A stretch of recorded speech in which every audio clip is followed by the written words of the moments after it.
How could the ancient Egyptians drill into solid granite? The strongest metal tools the Egyptians had were copper. And copper is quite soft, so it's mind-boggling to think that that is what they used to penetrate granite. Take a copper coin, press it against granite, nothing. Now imagine carving a perfect sarcophagus from solid Aswan granite, corners razor sharp, walls perfectly flat, using just that copper. Impossible, right? Except it's real. Inside the Great Pyramid of Giza, built over 4,000 years ago. And for decades, experts said it couldn't be done. You're in the heart of the Great Pyramid of Giza. We can pass through the chamber wall and the millions of solid stone blocks. Copper and sand, they claimed. But the stone tells a different story. A story Graham Hancock has been chasing for 30 years. Today, we go inside the granite. We down to the microscopic secrets to uncover how the ancient Egyptians did the impossible granite-cutting mystery. Before we get into what Hancock found, you need to understand why this is a problem in the first place. Because if you've never worked with stone, if you've never held a piece of raw granite in your hands, it's easy to underestimate just how difficult this material is. Granite registers between 6 and 7 on the Mohs hardness scale. For context, copper is about 3. That's not a small difference. In material science, the Mohs scale isn't linear. Each step represents a significant jump in hardness. A material rated 3 cannot scratch a material rated 6. Period. It's not about pressure, it's not about technique. It's physics. Copper physically cannot cut granite through direct abrasion. You could press a copper chisel against a granite block with a hydraulic press, and all you'd get is a destroyed chisel.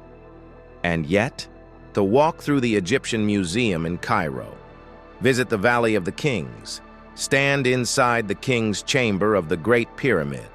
This is really interesting. This is amazing. This is a 3D map of the Valley of the Kings. What you'll see is granite that has been worked with a precision that makes modern stonemasons shake their heads. I'm not exaggerating that. Professional stoneworkers who visit these sites come away deeply unsettled because what they're seeing doesn't match any technique they know. The granite sarcophagus inside the Great Pyramid is the one that gets all the attention, and it deserves it. It's carved from a single block of red Aswan granite that was quarried roughly 500 miles to the south and transported to Giza. The interior was hollowed out to create a basin, flat-bottomed, sharp-cornered, with walls of remarkably consistent thickness. The engineers who have measured it with modern precision instruments have found flatness tolerances that rival machine shop standards. That's not a poetic comparison. That's a measurement.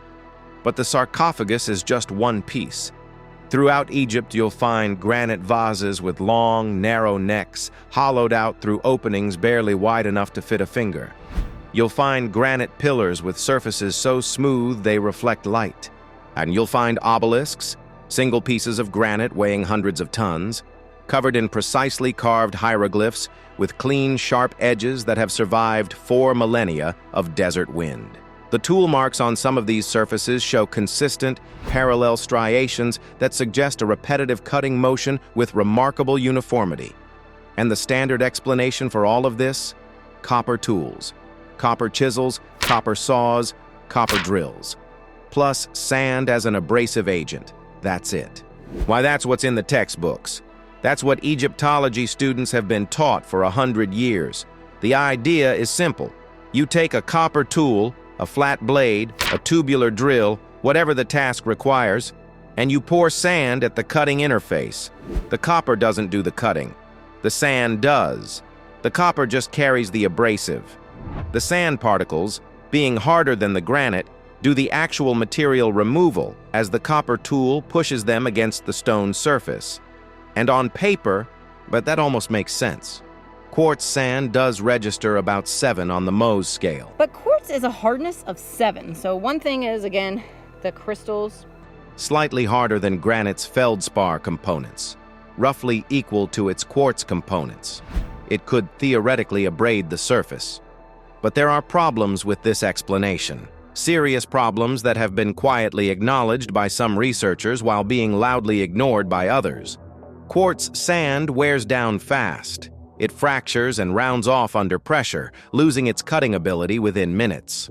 Is against the harder quartz crystals in the granite itself, common sand is essentially fighting a material of equal hardness, which means incredibly slow, inefficient cutting with enormous waste.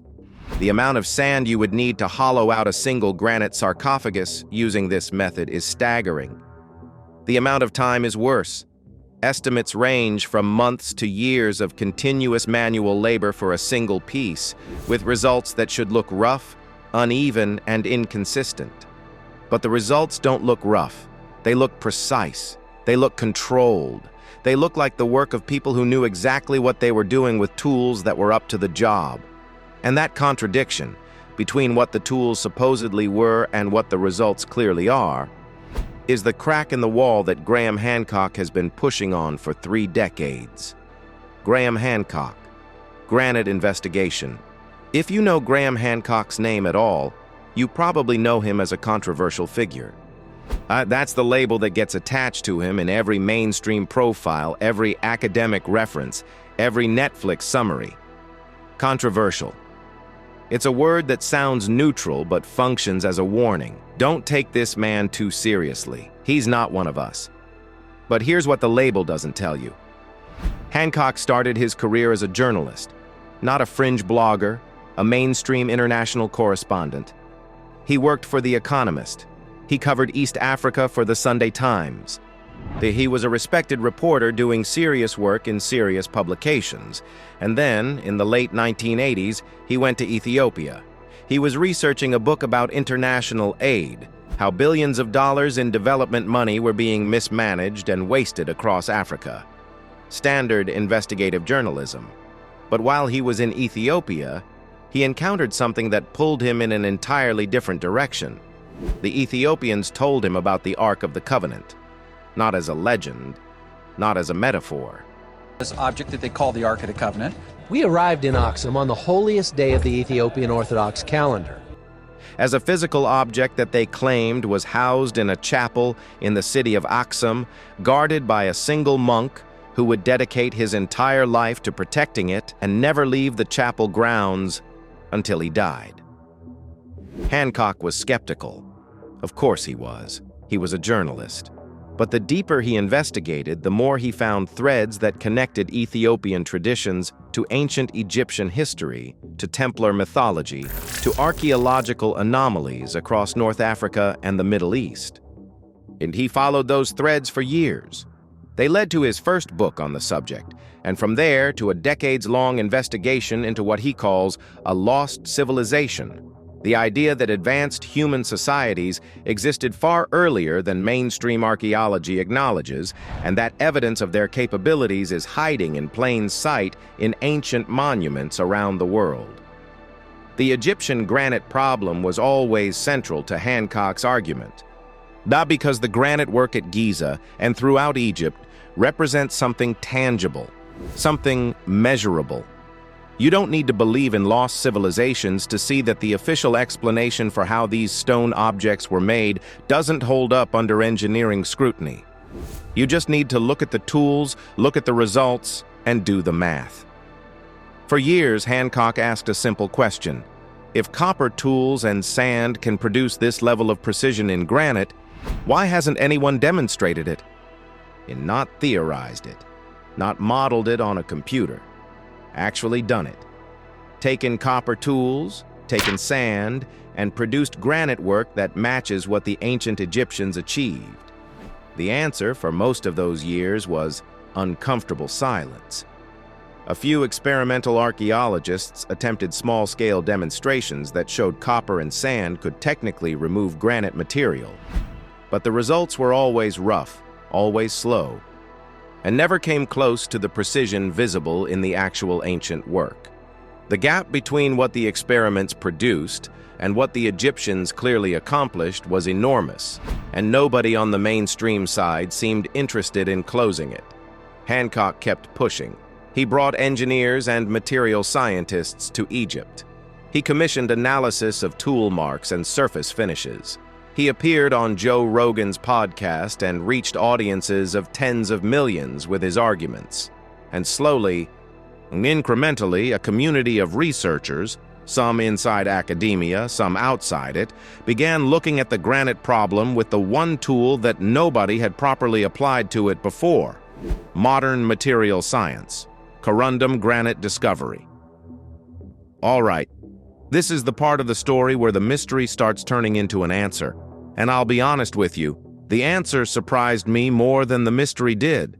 Over the past decade, a series of researchers began doing something that seems obvious in retrospect, but had never been done with the rigor the question demanded. They stopped arguing about what the Egyptians might have used and started analyzing what was actually embedded in the stone. They took samples from ancient Egyptian granite surfaces, from tool marks, from cut faces, from the interiors of drill holes and saw cuts, and they examined them under electron microscopes. But what they found changed the entire conversation. Embedded in the tool marks on worked granite surfaces, deep in the striations, caught in the microscopic grooves left by the cutting process, were particles of a mineral that nobody had expected to find. Not quartz, not feldspar, not any component of common sand. They found corundum. I think this may be the world's largest corundum pebble. Now, if that word doesn't mean anything to you, let me explain why the researchers who found it went very quiet for a while. A corundum is aluminum oxide in its crystalline form. On the Mohs hardness scale, it registers at 9 out of 10. The only natural material harder than corundum is diamond. You know corundum by its gemstone names. Ruby and sapphire are both forms of corundum. It is ferociously hard. And when you use it as an abrasive against granite, which sits at 6 to 7, the physics completely change. Corundum doesn't just scrape granite, it cuts it efficiently, cleanly, consistently. The hardness differential between corundum and granite is massive, far greater than the differential between quartz, sand, and granite. When corundum particles are introduced at a cutting interface, they don't wear down and round off the way quartz sand does. They maintain their cutting edges, they bite into the granite, and remove material at a rate that makes the quartz sand theory look like trying to cut a steak with a spoon. And here's the thing that makes this discovery genuinely remarkable. A corundum exists naturally in the eastern desert of Egypt. It's found in the form of emery, a naturally occurring rock that's essentially a mixture of corundum, magnetite, and other minerals. Emery deposits have been documented in the geological record of the region, and ancient trade routes connected Egypt to sources of emery across the eastern Mediterranean, particularly from the Greek island of Naxos, which was famous in the ancient world for its emery deposits. So the Egyptians had access to this material. That's not speculation. That's geology and trade history. But having access to it and knowing how to use it as a precision cutting agent are two very different things. And that's where the experimental work comes in. Replicating ancient techniques. Once the microscopic evidence pointed toward corundum, researchers did the thing that should have been done decades ago. They tested it. But several experimental archaeology teams set up controlled replication studies.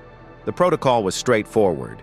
Take copper tools, flat saws, tubular drills, the same basic tool forms that Egyptologists have always proposed, and replace the quartz sand with corundum-based abrasives. Specifically crushed emery mixed with water to form a slurry. Then attempt to cut, drill, and hollow granite under conditions that approximate what ancient Egyptian workers would have faced. And the results were dramatic, and I don't use that word lightly. With corundum slurry replacing sand, the copper tools cut granite at rates that were multiple times faster than quartz sand experiments had ever achieved. But speed was only part of it. The quality of the cuts changed. The surfaces were smoother, the edges were cleaner, and the consistency of the tool marks, those parallel striations that had baffled researchers for so long, finally matched what was visible on actual ancient Egyptian granite work. Let me walk you through what happens at the cutting interface, because understanding the mechanics makes this even more impressive. When you pour corundum slurry onto a copper saw blade that's being drawn back and forth across granite, the corundum particles embed themselves temporarily in the softer copper surface. The copper becomes a carrier, a medium that holds the abrasive particles in place against the stone. Each stroke of the saw drags hundreds of corundum grains across the granite surface, and each grain acts like a tiny cutting tool, scoring the stone and removing material in controlled, predictable increments. The copper wears down. It sacrifices itself to the process. The ancient Egyptians would have gone through enormous quantities of copper tooling. But copper was something they had in abundance. Massive copper mines in the Sinai Peninsula were already active during the Old Kingdom period. There in Old Kingdom times that face limestone blocks. And it's those limestone blocks that are behind those granite blocks. Copper was, in a sense, their disposable element. The expensive, hard-to-source component was the corundum. The copper was just the delivery mechanism. And here's what really clicked into place when researchers understood this system. And the tool marks on ancient Egyptian granite, the things that engineers and machinists have been puzzling over for decades, finally made sense. The depth and uniformity of saw cuts in the basalt and granite at Giza are consistent with a corundum abrasive process. Spiral scoring patterns inside drill holes match what a tubular copper drill charged with corundum slurry would produce. And the surface finish on precision objects like the granite sarcophagus in the king's chamber is consistent with a final polishing step using progressively finer grades of corundum powder. For the first time, there's a proposed method that matches the tools available to the Egyptians, the materials accessible through known trade routes, the physical evidence embedded in the stone, and, critically, the results visible in the finished work. No aliens, no lost technology from Atlantis. No laser beams, an abrasive mineral that exists in nature, applied with ingenuity and systematic precision by people who understood their materials at a level we never gave them credit for. But, and this is the part Hancock keeps emphasizing, the fact that this answer is grounded in real materials and real physics doesn't make it less remarkable. If anything, it makes it more remarkable, because it means the ancient Egyptians weren't just strong backs hauling stones, and they were material scientists. They understood hardness differentials, abrasive dynamics, and tool interface mechanics well enough to develop a precision stone cutting system that produced results we struggle to replicate today, even knowing the method. They weren't primitive. They were brilliant. And that distinction matters enormously. Ancient science vindicated. So we have an answer. Corundum. Emery slurry. Copper tools as carriers. It works. It explains the evidence. But if you think that solves the problem neatly and wraps this up with a bow, you're missing the bigger picture. Because the implications of this discovery are profound, and they go way beyond granite cutting. First, consider what this tells us about ancient Egyptian knowledge systems, identifying corundum as a superior abrasive, sourcing it, processing it into usable grades, developing a system for applying it with copper tools at consistent pressure and feed rates. That's not trial and error. That's systematic material science. That implies testing, comparison, optimization.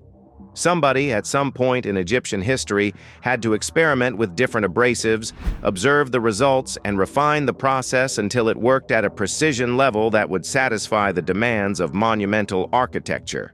That's the scientific method, thousands of years before we gave it a name. Second, consider the trade implications. If the Egyptians were importing emery from Naxos or other Aegean sources during the Old Kingdom period, that means long-range maritime trade networks were functioning at a far more sophisticated level than most histories acknowledge for that era.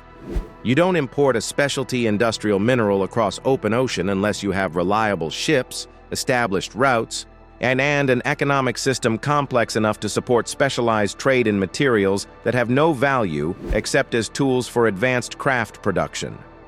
That's not a barter economy. That's an industrial supply chain. Third, and this is the one that Hancock has been driving at for years. Consider what this means for our entire model of ancient civilizations. We've been taught, explicitly and implicitly, that human technological progress is a straight line. Stone tools, bronze, iron, steam, but electricity, computing. Each step building on the last, moving steadily upward from primitive to modern. And anything that doesn't fit that line gets smoothed over, explained away, or quietly ignored. The granite evidence doesn't fit the line, not because it proves aliens or lost continents, but because it proves that people living 4,000 years ago possessed a working knowledge of material science that we, in the 21st century, failed to recognize for over 100 years. We looked at their work, we measured their precision, and instead of asking, how did they achieve this? We said, they must have done it with copper and sand because that's what we think they had. We let our assumptions about their capabilities override the physical evidence of their achievements. That's not science. That's prejudice dressed up in academic language. And that's Hancock's real point. It was never about aliens. Great Pyramid. But I'm of the opinion, and again, this is just my view based on my own research and my own work. It was never about Atlantis, despite what his critics pretend. It was about taking the evidence seriously, looking at what ancient people actually accomplished and being honest about the fact that our standard models don't explain it. The corundum discovery doesn't vindicate every claim Hancock has ever made, but it does vindicate his fundamental premise, that we have systematically underestimated the knowledge and capabilities of ancient civilizations, and that the evidence for more sophisticated approaches has been sitting in the stone all along, and waiting for someone to look closely enough to find it. I want you to think about something. The electron microscope that was used to identify the corundum particles in those tool marks has been available since the 1930s. The technology to answer this question has existed for nearly a century.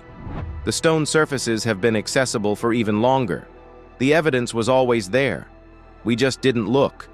And we didn't look because we thought we already knew the answer. That should bother you. It should bother everyone. Because if we missed this, if we spent 100 years teaching an incorrect explanation for one of the most basic questions about ancient Egyptian technology, what else have we missed? What other assumptions are sitting in our textbooks right now, treated as established fact, that would crumble the moment someone actually tested them against the physical evidence? Hancock has been asking that question for 30 years, and every year, the number of people willing to dismiss it gets a little smaller. The granite, the tools, the trade networks, all of it points to a civilization that understood the world in ways we are only beginning to grasp. 4,000 years ago, people along the Nile were solving problems with precision and ingenuity that still astonish us today.